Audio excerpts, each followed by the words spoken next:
Welcome back to Braintree Today. I'm Martha Konstandinidis and you're watching BCAM TV. Now we'll be getting into our latest stories from the week. A Mexican cartel is allegedly taking responsibility for the kidnapping of 4 U.S. citizens and the killing of 2 of them. Shortly after their arrival in Matamoros, Mexico, last Friday morning, Eric James Williams, Latavia Tay McGee, Zindel Brown, and Shaid Woodard were kidnapped by unidentified gunmen who shot at their vehicle and then forced the victims into another vehicle, fleeing the scene. The survivors, James Williams and McGee, were found Tuesday morning in a wooded house outside of the Matamoros area and have since returned to the U.S. On March 9th, a Mexican cartel took responsibility for the kidnapping and murders. Earlier in the day, 5 men were found tied up near a pickup truck. Placed on the windshield of that pickup truck was a note that stated the 5 men belonged to the Gulf Cartel, the dominant organized crime group in that part of Mexico. The note said that the 5 members were responsible for the kidnapping and killings and apologized for their actions, reading, quote, "We have decided to deliver those involved and directly responsible," end quote. The 5 men were taken into custody by Mexican state police, where they remain. New research on COVID-19 shows that some groups are still feeling the long-term impacts of the disease. According to the new study from the Journal of American Medical Association, individuals who experience long COVID are at high risk for a range of adverse health outcomes. Research found that those with long COVID were roughly 2 times more likely to experience cardiovascular events, including arrhythmias, stroke, heart failure, and coronary artery disease. Dr. Andrea DeVry, Staff Vice President for Health Services Research at Elevance Health and the lead author of the study, said in a statement, quote, "We know from published literature that long COVID can result in fatigue, headache, and attention disorder. While those conditions are concerning, the results from this study point to even more worrisome outcomes that can severely impact quality and length of life for individuals with long COVID," end quote. After 3 years, the exact origin of COVID-19 has remained a mystery. Now, the U.S. Department of Energy has indicated with low confidence that it began with a lab leak, according to a person familiar with the report who wasn't authorized to discuss it. The report has not been made public. The Department of Energy's conclusion is based on new intelligence and noted in an update to a 2021 document. While some scientists are open to the lab leak theory, others continue to believe the virus came from animals, mutated, and jumped into people. Many scientists believe the animal-to-human theory of the coronavirus remains more credible. Experts say the true origin of the pandemic may not be known for many years, if ever. A Cape Cod nursing home released a disturbing report that 4 people have died in a COVID-19 outbreak in their facility. A state-supported rapid response team has been sent to work at the Windsor Skilled Nursing and Rehabilitation Center in South Yarmouth. The team is made up of nearly a dozen nurses and assistants who support clinical care, such as administering medications and assisting with feeding and bathing patients. The Department of Public Health confirmed that as of Friday, there have been 74 recent resident COVID cases, 19 cases among staff members, 4 residents have even died. There have been only 5 prior resident deaths from COVID at that facility since the pandemic began. The Department of Public Health issued an admissions freeze notice to this facility this past Tuesday, February 28th, which is standard policy during outbreaks. Although the state is not reporting daily COVID-19 health trends anymore, the Mass DPH is still monitoring and reporting health trends on a weekly basis. On March 3rd, newly released metrics show that over 60,000 molecular tests were conducted and 3,356 new positive cases were reported in the last week. As of February 28th, 137 people are hospitalized in Massachusetts and 44 are in the ICU. 87 new deaths were also recorded in the last 7 days. The town of Braintree also continues to monitor COVID data from the state. The town hall hasn't reported any new positive cases in the last week. The town hall website currently shows a total of 11,539 positive cases since the start of the pandemic. There have been no new fatalities reported in 10 months, keeping Braintree's total deaths at 137. Thanks for watching Braintree Today. We'll be right back with more after the break. If you're 50 or older, it's important to stay up to date on COVID vaccines. Boosters greatly reduce your chance of severe illness, hospitalization, and death, and are an important defense. Even if you've already had COVID, schedule your appointment today at mass.gov/COVID-booster. Welcome back. Braintree School Committee met on Monday, March 6th in the East Middle School's auditorium. During public comment section, parents, teachers, and students voiced their opinions and concerns over the lack of a fair contract between the Braintree School District and the Teachers Union. Here's more from Monday night. I was pleased to learn at your State of the Town address that Braintree's free cash balance has grown to $8.5 million under your leadership. I'm asking you to utilize this resource to fully fund BPS to maintain all current staff, offerings, and facilities for the coming academic year. In addition to the lack of a teacher's contract, we now are hearing about the task force recommendations, which include redistricting, the use of Old South as a kindergarten building that would need asbestos abatement, and the additional modifications to accommodate young children, all of which remain without considering nuanced data or research and without utilizing the guidelines provided by DESE, have significant equity implications, and are not long-term solutions, nor will they address the significant budget gaps BPS is facing long-term. The town wants to redistrict to save money. They will tell you this makes things more equitable across schools, but what does this equity look like? It looks like larger classes, less educators, and less support staff. As educators, we know that what this will lead to. Students struggling to make progress, all in the name of saving money. We are the students that you keep talking about. And we don't have the numbers, we don't know the deficit, we just have our experiences. Over my years at Braintree Public Schools, I missed a week in middle school because our roof blew off. I missed a week last year because we had mold at Braintree High. This is real time of my education that I lost, that I can't get back. Our teachers fight for us every single day, and they are not getting the support they need. The average English teacher teaches 5 classes at Braintree High. They do not have the time, the support, or the salary to compensate this. Our teachers shouldn't have to teach in conditions like this. They shouldn't have to take on more coursework. It's not fair. I moved here because Braintree High is supposed to be one of the best high schools, and it's not. You can watch the school committee meeting from March 6th on BCAM TV's government channels Comcast Channel 8 and Verizon Channel 26, as well as on our YouTube channel at youtube.com/BCAMTV, found in both the live and school committee meeting playlists. In more town news, the Braintree Town Council met on Tuesday, March 7th, 2023. During the meeting, Mayor Kokoris talked about improving the ball fields at Watson Park. Here's a clip of what he had to say. Thank you, Madam President, councilors. Thank you to the Ways and Means for favorable action. I want to thank Chris Griffin, Andrew Berman, Steve Leary, who's not here, for all their hard work on this, and Hank Joyce as well. This is a great opportunity for us to improve the playing field of Delory Field at Watson Park. It is a wonderful, it's a wonderful park, and we have started the process of doing some work. This is really phase 1, and we will be looking to do some more things down the line.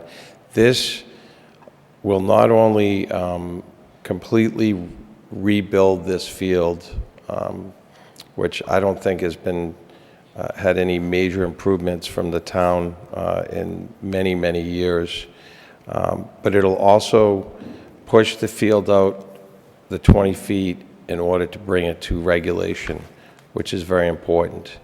And I don't know if you guys have the opportunity, but when they have opening day, it's a great, they have some great events up there. They have great tournaments up there. It's just a wonderful group. The board has done just tremendous work, and I really appreciate everything they do. I love baseball. This is just a great opportunity for all of us to show the children of East Braintree, how much we care. And I would ask for your favorable approval of this tonight so we can move forward with advancing and making this dream come true.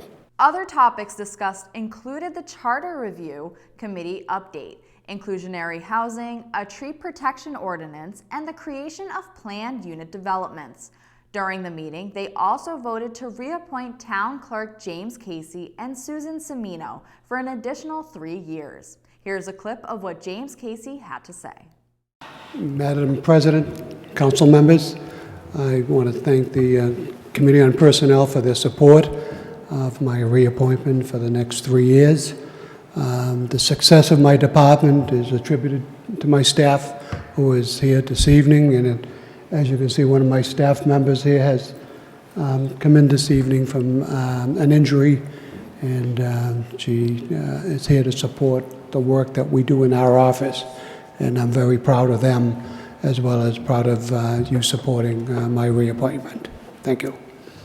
Mayor Kokoris is opposing Clean Harbor's request to resume regular operations after the trailer fire, which forced Braintree residents to shelter in their homes. The Massachusetts Department of Environmental Protection allowed Clean Harbors to resume temporarily limited operations on February 27th.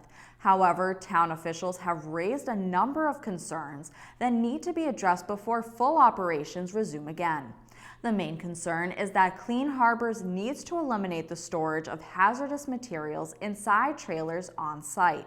Officials said the fire was limited to these trailers and that inside of them, Clean Harbors stored a mixture of paints, epoxy, oil filters, solvents, and similar waste materials. Mayor Kokoris said, quote, "Clean Harbors must commit to working with the town and surrounding industries in East Braintree to develop an evacuation plan. Until the foregoing items are addressed by Clean Harbors, the town cannot support a return to regular operations," end quote.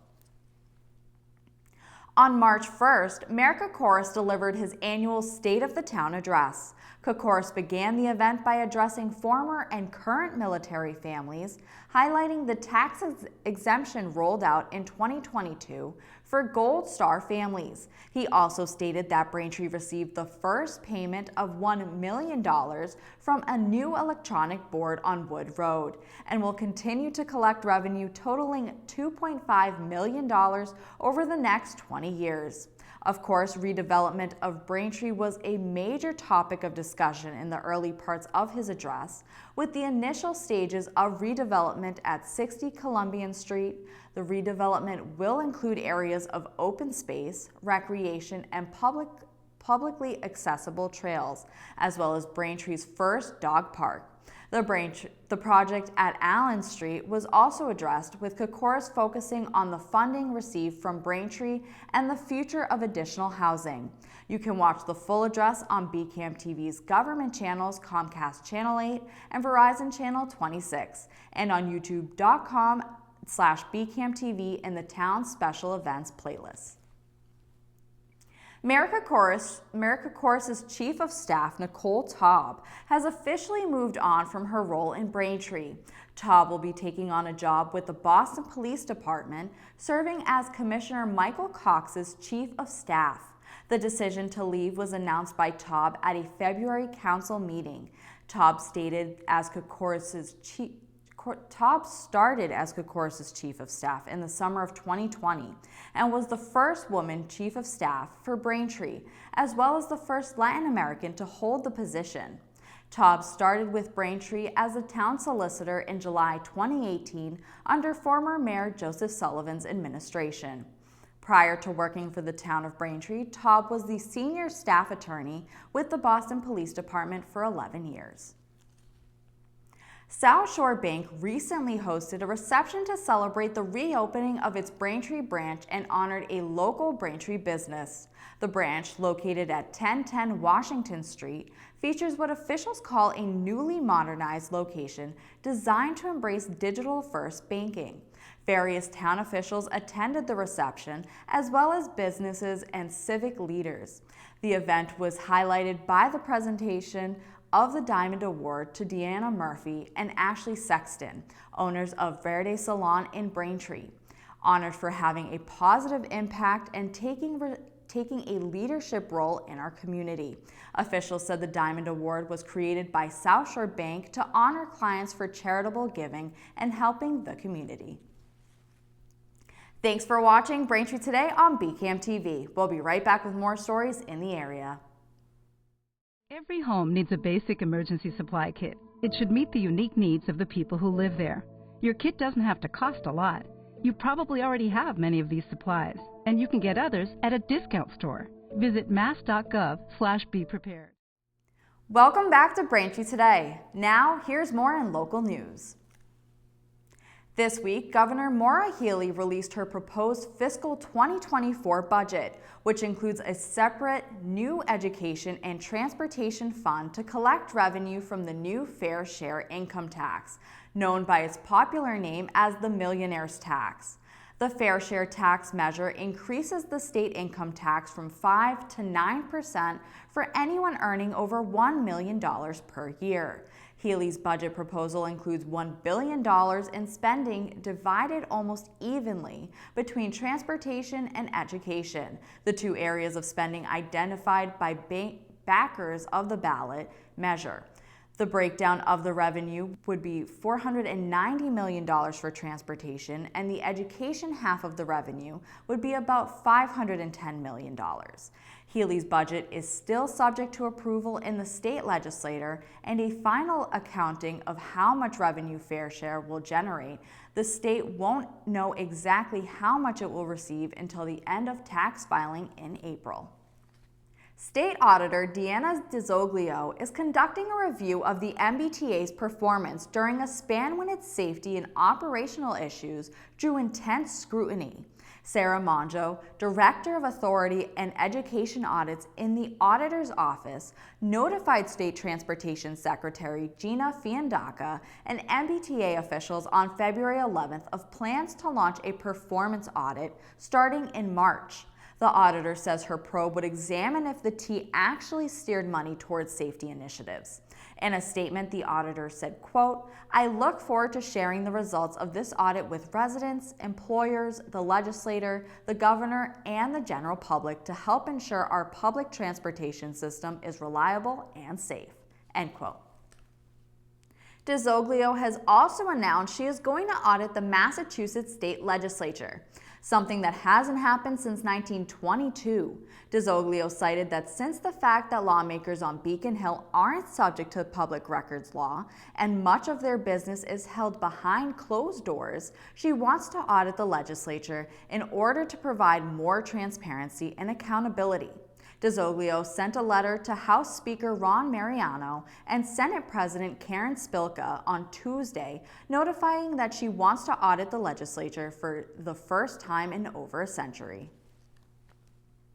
After the 16th bargaining session on Friday afternoon failed to produce an agreement, Quincy is asking the state to step in to help broker a deal with the Quincy Teachers Union.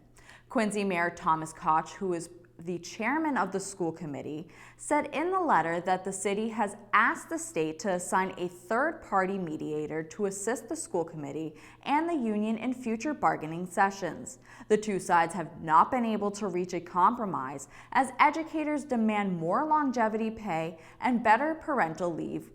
Koch and school committee vice chairman Frank Santoro sent a letter to parents and staff detailing where negotiations stand, saying they, quote, "believe that a fresh set of eyes will help both parties find that path to an agreement, and we are grateful that the Quincy Education Association has agreed with our request to invite an independent mediator to the negotiation table," end quote.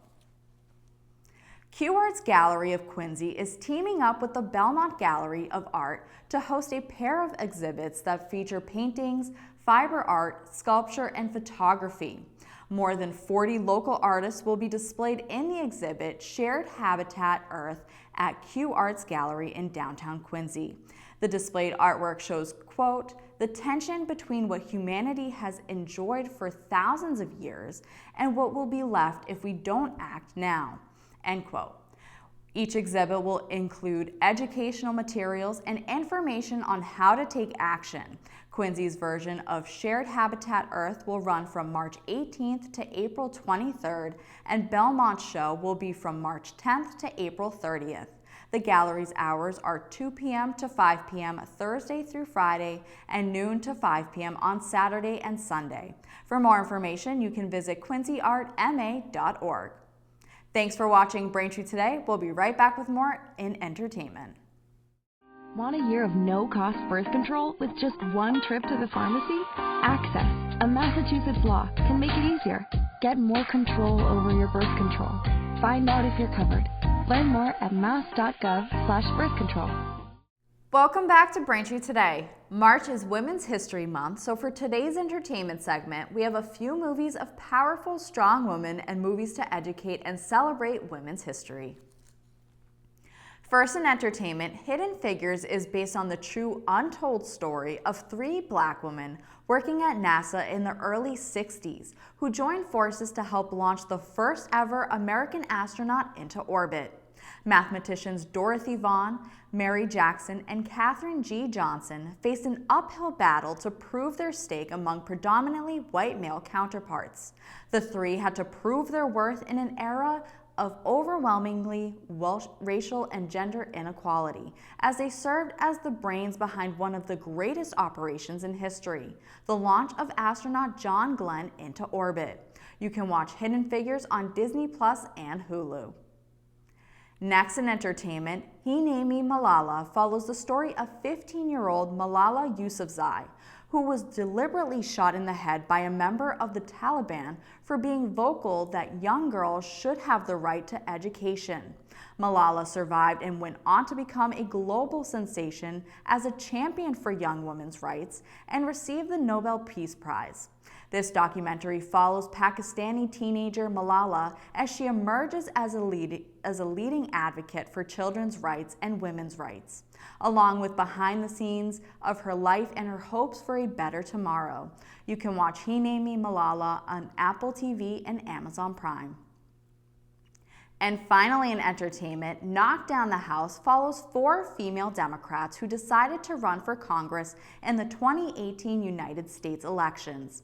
Alexandria Ocasio-Cortez of New York, Amy Vilela of Nevada, Cori Bush of Missouri, and Paula Jean Swearengin of West Virginia. At a moment of historic volatility in American politics, these 4 working-class women decided to fight back, setting themselves on a journey that will change their lives and their country forever. Together, their efforts result in a legendary upset. You can watch Knock Down the House on Netflix. That'll do it for news today. I'm Martha Konstandinidis, and thank you for watching Braintree Today on BCAM TV. Stay safe, and we'll see you next time.